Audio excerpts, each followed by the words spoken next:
This is Ramin Fatehi on Tidewater Waves. All right. Thank you for coming out, Ramin. Thank you for having me. It's a pleasure to be here to speak with you. Yeah. So with the new restrictions, we are, having our interviewees wear masks. So I appreciate you for having your mask today. I'm happy to wear it. We all have to work together to keep each other safe. Definitely. Yeah. Mask Up Virginia. So we'll get right into it. Who are you and what do you do? I am a prosecutor. I am what's called a deputy Commonwealth's attorney. I work here in the city of Norfolk. I'm one of 40 lawyers who are charged with keeping Norfolk safe and making sure that Norfolk's justice system is equitable. We have 40 lawyers in the office. I'm one of the supervisors. Okay, nice. So again, thank you for coming out. Why is it so important to reform the criminal justice system? Because that is one of your main points. Yes, and that's a point that I've made both as a prosecutor, previously as a public defender, and now not just as a lawyer in our office, but as a candidate to succeed Greg Underwood, our Commonwealth's attorney now. It is an absolute necessity that our system be as fair as it can be. The whole idea of America is that we have one Constitution and it's supposed to apply to everybody equally.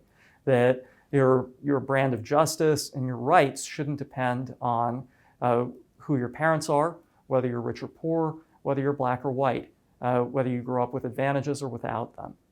The reality of it, though, is that in a lot of instances, who your parents are, what your zip code is, whether you're black or white, has an effect on what your brand of justice is. Fortunately, not overtly as much as it used to be, but still definitely in terms of outcomes and in terms of what a lot of people call implicit bias. So making sure that the justice system is as fair as we can make it, that we believe that Black Lives Matter, that we believe that structural racism still casts a shadow, is the first step towards taking the Constitution that we have and really using the words that we're all created equal and giving meaning to them. Okay. And what are some of the reasons you are running for Norfolk Commonwealth's attorney? It's to bring that one Constitution and one set of rights and equal justice to all people in Norfolk. Okay. If our justice system isn't fair, if we don't feel as if everybody has to play by the same rules, then the foundations of not just of Norfolk, but of our whole country start to shake. And we need to make sure that that foundation is strong. Yeah, definitely. And speaking of being strong, this has been a year of overcoming adversity and taking action. So what are some ways that you are turning the talk about justice reform into action? So criminal justice reform is about looking at why things are crimes and why things either should stay crimes, should become more serious or less serious. The idea is that what makes something a crime as opposed to not a crime is whether somebody can lose their freedom over it. And the only things that people should potentially lose their freedom over are things that are dangerous and dangerous to other people or are harmful to all of us at once. It's why thou shalt not kill is not just on Moses' tablet. It's one of our most basic laws. But it's also why you can't dump waste into everybody's drinking water and poison everybody. Criminal justice reform is about recognizing that a lot of laws on our books weren't really created with that ideal in mind. They were created out of bias, either bias towards the poor, bias towards our black and brown fellow citizens, or both. And that even some laws that were supposed to be neutral or were thought of as neutral really have impacts in certain communities. And finally, there are some laws that were based on just bad, old, outdated data, things that people thought were dangerous but really aren't in fact dangerous. Criminal justice reform is about pulling the things out of the criminal law and out of the criminal system that do not belong there so that we can focus on things like thou shalt not kill. Definitely. So it can be very hard to change things and, you can go through certain ups and downs. So what are some challenges that you face in your line of work in current day? So there are a lot of challenges. One is that we as prosecutors, as my boss Greg as Commonwealth's attorney, and me if I'm fortunate enough to succeed in, we are not the police. The police do not work for us and we don't work for them. So we prosecute cases that have been investigated and brought to us. We're actually lucky in Norfolk, the Chief Boone And the Norfolk police are ahead of a lot of other police organizations, not just in Virginia, but nationwide. But we can't go out and investigate cases. We investigate what's brought to us. Another one of the limitations is that we're only one actor in the system. We have to answer, and when we go to court, we can make arguments about what punishments people should get or whether they should be punished at all. But there are judges in the system, and there are times when we and the judges don't agree on what justice is and what criminal justice reform should be. Another problem is that we can only enforce the laws that are on the books. If, for example, with mandatory minimum sentences, if the law says that there's a mandatory minimum that somebody has to serve if they're guilty, oftentimes our choice is either to swallow hard and take that mandatory even if we think it's unfair, or not charge the crime at all. So we also operate within the system that our legislators, our delegates, and our senators up in Richmond, and our governor set for us. And so our challenges are often to make sure that we and the police are working as much as we can philosophically together. We're not always going to agree. One of the challenges is that if we run up against judges who disagree with us, how do we resolve that? And another challenge is, how do we go to Richmond and laws that we can't work our way around that we think should be changed? How do we get a coalition, a majority of legislators in Richmond to agree with us to change the laws that we think are unjust? Okay. So how do you plan to use your platform to help make Norfolk safer and more equitable for all? So I've been very fortunate that it's not just what I plan to do, it's what I've been able to do over the last 4 years. When Greg Underwood won his last term in 2017, he dedicated his last term to criminal justice reform. And he came to me and said that he knew that I believed in criminal justice reform, that I recognized that structural racism exists, that Black Lives Matter is not just a slogan, but it's a recognition of the impacts of structural racism, and that we had to work together to try and do what we could. During that time, we started looking at things that a lot of us would think were easy. One of the biggest successes that we've had, that you can use my past history to judge what I'll do for Norfolk in the future, is on marijuana possession and the prosecution of marijuana possession cases. Speaking about what should be a crime and what should not, we now know that a lot of marijuana laws were put on the books because of fear that marijuana was disproportionately used by Black and brown Americans. And we also know now from the science that marijuana is no more dangerous than other things that are legal, like alcohol, like tobacco. And if that's the case, the question that we have for ourselves is, why is this illegal, and why is possessing it illegal? And we decided, after we thought this through and we looked at the science, that there was no reason that marijuana should be illegal. Now, we don't have the right to change the law ourselves. That is a Richmond thing. We've had some success, and that's sort of a different topic. But we also started looking into the numbers here in Norfolk. And Norfolk's roughly 47% white, 43% African American. And we found that here in Norfolk, our arrests for marijuana possession, simple possession, were 90% African Americans.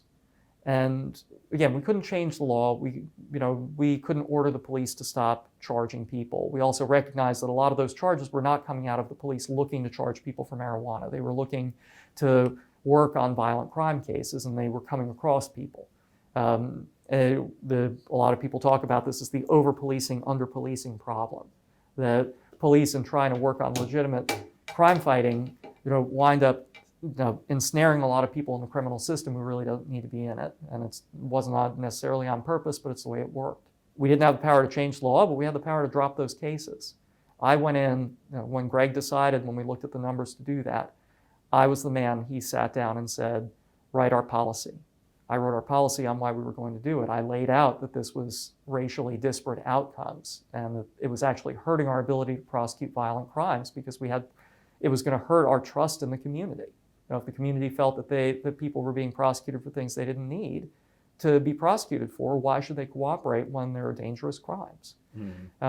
We went in and we started to dismiss those cases, and we got a lot of pushback from the judges.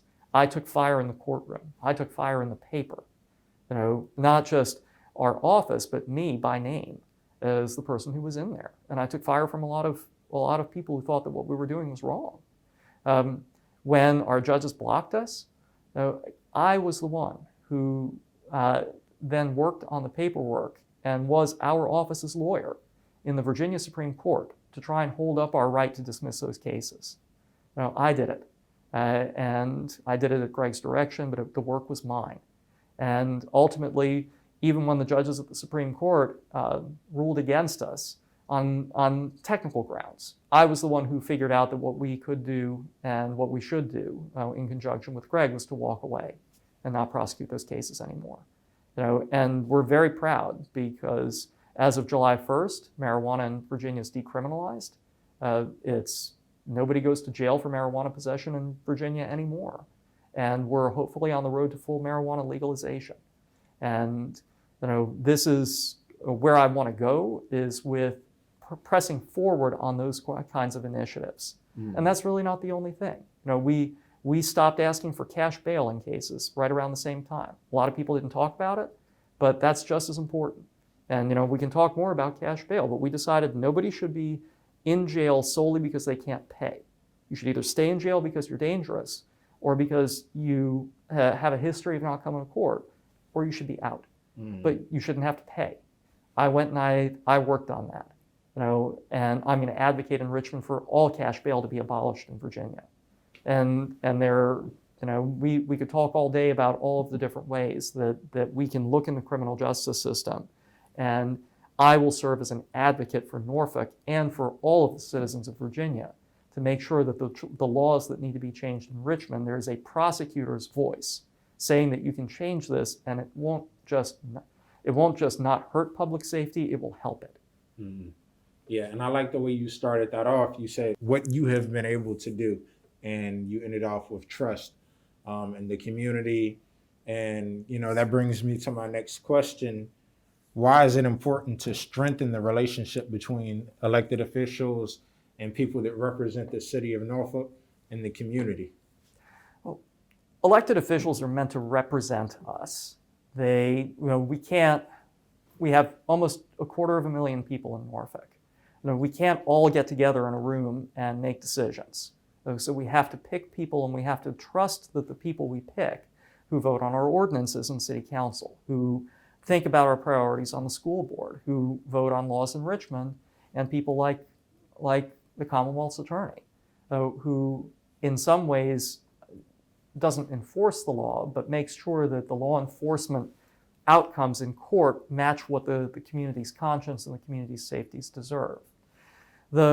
There has to be a close relationship there, because if elected officials are out of touch with what the voters who gave them the privilege of serving want, then the government isn't representing the people.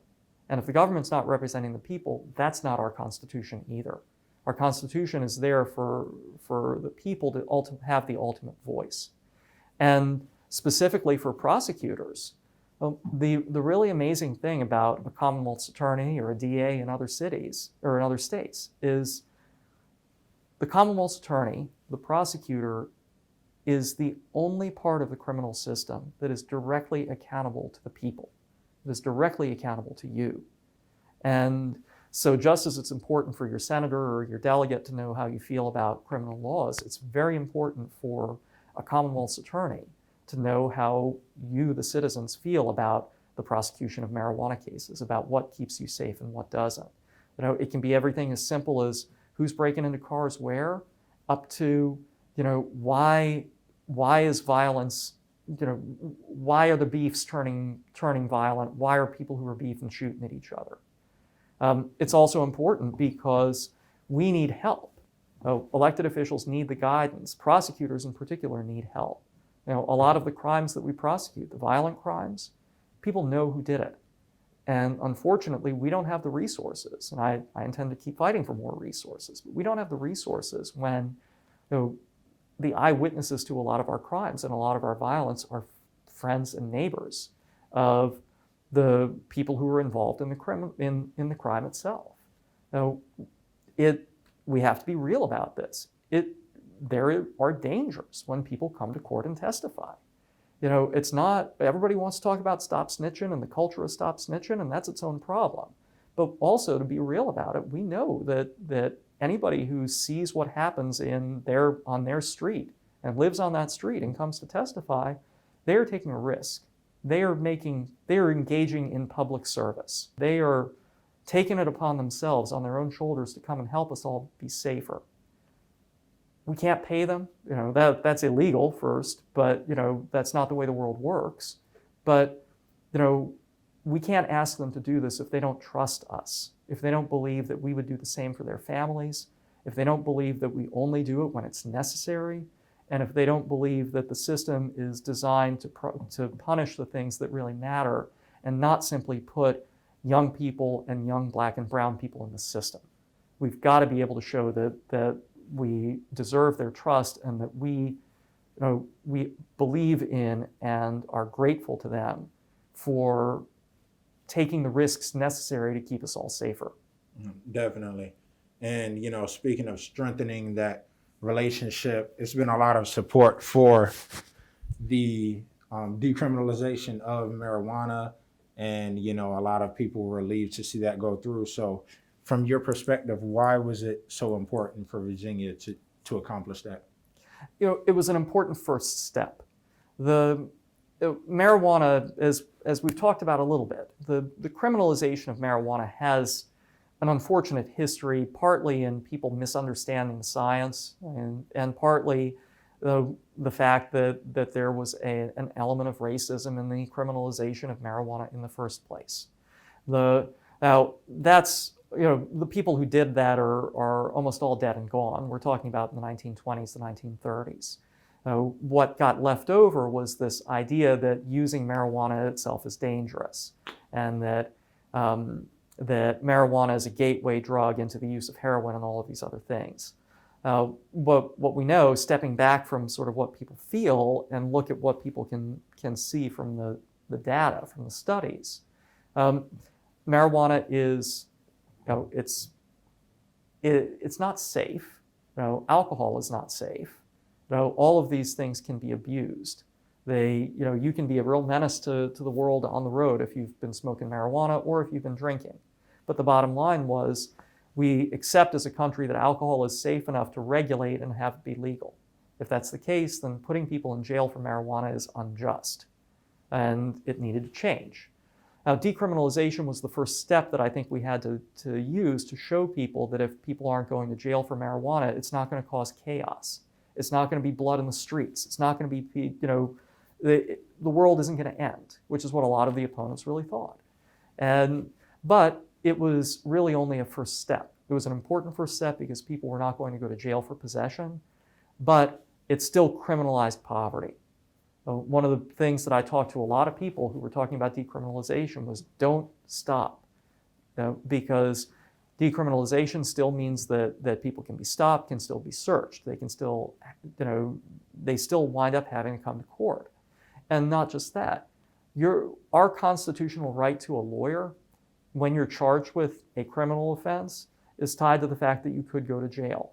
When marijuana became decriminalized, indigent people too poor to afford their own lawyer, also lost their right to a lawyer. So they were on their own.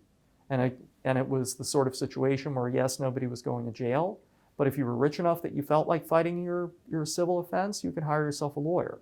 If you were poor and you felt as if you had a case, you were on your own. So, but it was half a loaf. I said, take half the loaf, we'll come back for the rest of the loaf later. Mm-hmm. And, you mentioned a great point about, why it was first made illegal and racism. And this brings me to my next question. What are ways that we can all work together to create equity for minorities within the push for legalization in Virginia and beyond?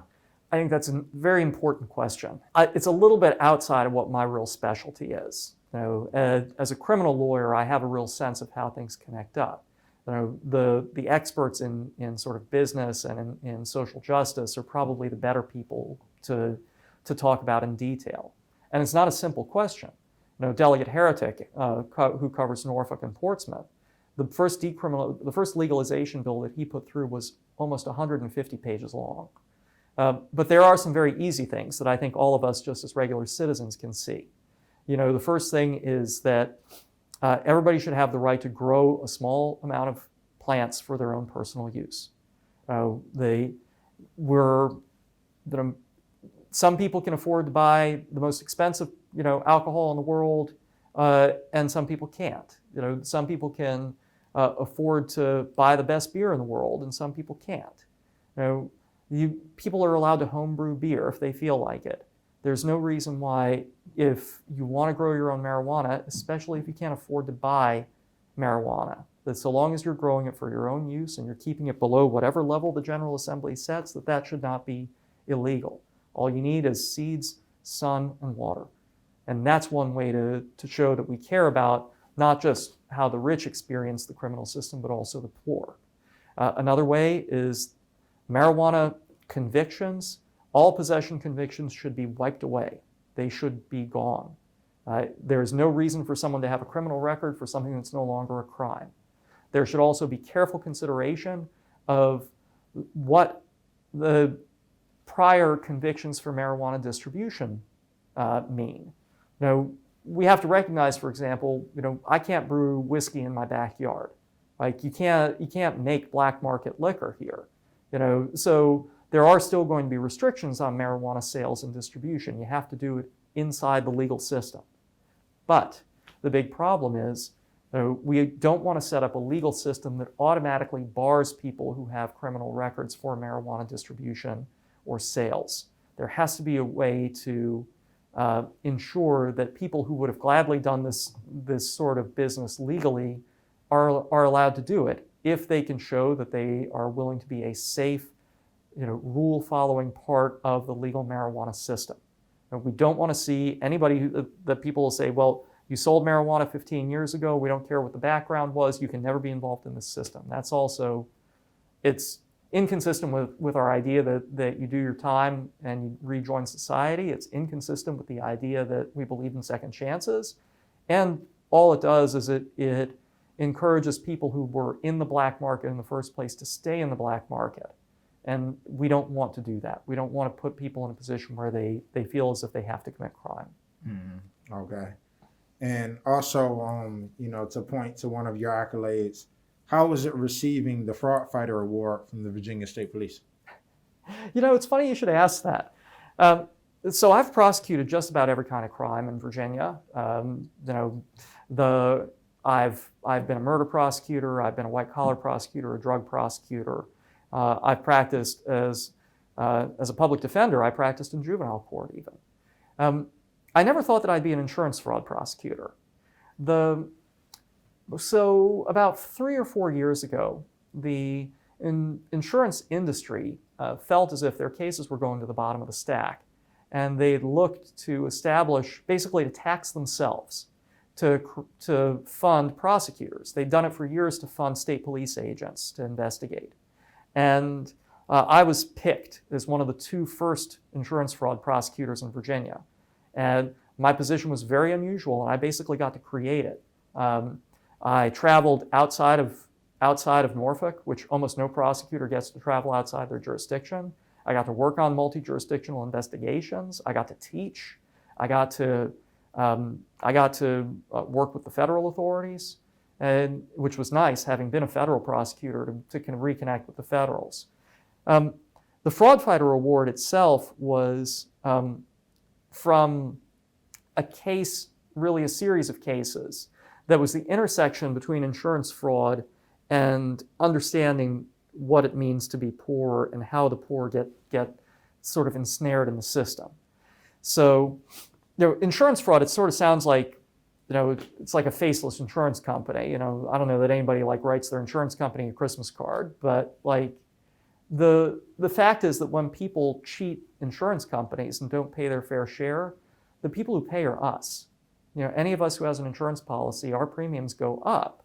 And so the purpose of prosecuting the insurance fraud is to make sure that all of us who are playing by the rules, can pay what we should pay and not more to cover for other people. And that insurance companies are around so that, heaven forbid, our house burns down, we're not in the street. The case that earned me that Fraud Fighter Award was, it involved cars and car insurance. And it was 5, 6, 7 people who I wound up indicting. And the head of this group of people was a used car dealer. He would go out and he would victimize people by selling them bad cars. He knew the cars had problems. He would haul them into his dealership and chit-chat them, a lot of young people, a lot of military service members, sell them the car. Car would start to malfunction. There'd be problems with it. And he'd say, I tell you what, I know how you can get out from under this car. And he lived over an ocean view. And he would have them drive the cars up to where he lived. And like most of us in Norfolk, we know where the flooding comes when it starts to rain. You know, we're not supposed to park. He would tell them to park in those spots so that the cars would flood out. And then they would make insurance claims to the insurance companies. Insurance companies figured it out because they got a ton of claims from one spot. And they said, why are all these people who don't live around here, some of them don't even live in Norfolk, why are all their cars out here when it rains? We figured out who it was. We worked our way back. We worked our way to the crooked used car dealer. We worked our way back to his girlfriend. We indicted both of them for insurance fraud. He was in Tennessee. I called up the small town sheriff in Tennessee. I had the guy arrested at the McDonald's across the street from the police station practically. Wow. Had him brought back to Virginia. And we put that guy in prison. And it wasn't just because he was trying to get money out of the insurance companies. It's because we wound up having to charge a host of other people and no criminal records. You know, at least one of them was a service member. All of these people who we charged them with felonies. Like they were in danger of losing their voting rights. They were in danger of a host of other things. And all because this guy got greedy, wanted to get his commissions on selling these crooked cars, and then wanted to get these people out, not to do them a favor, but so he could sell them another car and do it again. Most of the people that he got in this web, you know, we cut them breaks. You know, almost all of them, we reduced their charges. They came in, they owned up, they admitted that it was wrong to do. A couple of them, you know, we dismissed their charges ultimately. But the people who were responsible, the ones who introduced all these people into the system, we sent those guys to prison. And that's what, you know, it may sound funny, but that Fraud Fighter Award, in a sense, was for criminal justice reform, because it was about putting bad people who harm other people in prison while giving breaks to the people who deserve breaks. And, you know, I am just as proud of that work as I am of the murder cases that I've tried, because it was about helping people and showing mercy to the people who needed it and showing no mercy to the people who didn't deserve any mercy. Definitely. So speaking of helping people, how can people get involved and support your campaign and your push for Norfolk's Commonwealth Attorney and also connect with you? I appreciate your asking. Thank you, Drew. The way to be involved in my campaign is to learn a little bit more about me and to contact me. You can get me through my website, which is fatehinorfolk.com, FATEHINORFOLK. My Facebook page, my Twitter page, and my Instagram page are all there. And you can reach me by email, you can reach me by cell, you can speak to my staff. You know, I would love to have you volunteer. I would love to have you all offer ideas about how the system can be more fair. I'd like to be able to communicate with you about what your community's concerns are. And you know, most importantly of all, please remember, I'm a candidate in the primary this June the 8th, Tuesday, June the 8th. And the most important thing that you can do to support me is get up that morning, come to your polling place and vote for me. And you know, if you want to vote early, we have a great way of voting early starting at the end of April. You can come down to City Hall or the other early voting places. But the most important way that you can stand with me is to make sure that you vote. Awesome. Well, thank you so much for coming out and speaking on these topics and, you know, issues and ways that we can all work together to make Norfolk and the country or the nation a better place. So thank you. It's a privilege to be here. This is a moral calling for me. We're not going to see a completely fair world in my lifetime, but I will do everything that I can. And if we work together, we're much stronger than when we work on our own. Definitely. Thank you for coming out, Ramin Fatehi, and we're out.